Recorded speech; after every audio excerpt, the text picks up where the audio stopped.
When the Islamic warrior Saladin conquered the Crusaders and took control of Jerusalem, all right, he entered into an agreement that the Muslims would protect the Christian churches. And so he appointed two Muslim families. Both of these families had been in Jerusalem for, close to 1,000 years. And each generation has passed down the key. The key. Right. The physical key. Mr. Judah said that the key he presently has is 800 years old. It's incredible.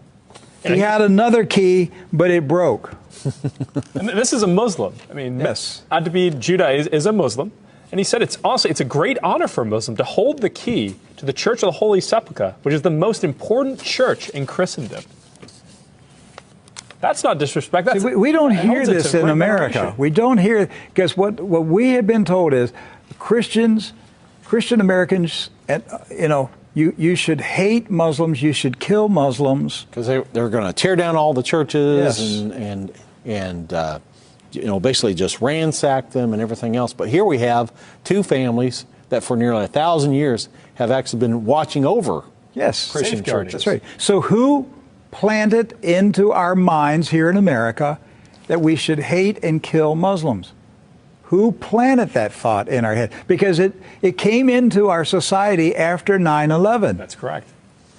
So 9/11 was a calculated, planned operation, and it changed everything in our country. And so we were saturated with media propaganda, which who owns the media in this country? So we were saturated with this media propaganda. You Americans, you need to hate Muslims. You need to go to war. You need to send your sons to go kill Muslims. All right? And yet, when you go to the Middle East, you find out that the Muslims, like Christians, are taking care of Christian churches. Yes. Do not hold animosity against Christians or Americans, except in the case where Americans are pushing for war in their countries or trying to take their land. So they've lived together. They've lived together for centuries and centuries. Jews, Christians, and Muslims have lived together for centuries. They were buying and selling. They were trading. They were doing business together. They were building houses next door to each other for centuries. And it didn't change until the Zionists came. Now, see, you say, wait a minute, I thought Zionists are Jews. Not all Jews are Zionists. And not all Zionists are Jews. Right. Zionism is a political movement. Yes. Right. It's an ideology. Yes. Not an ethnicity. And so when the Zionists came to Jerusalem and Palestine, basically in the 1920s and 30s and 40s, all right, they came to agitate. They came to infiltrate. They came to seize control. And so they formed paramilitary groups, like Irgun.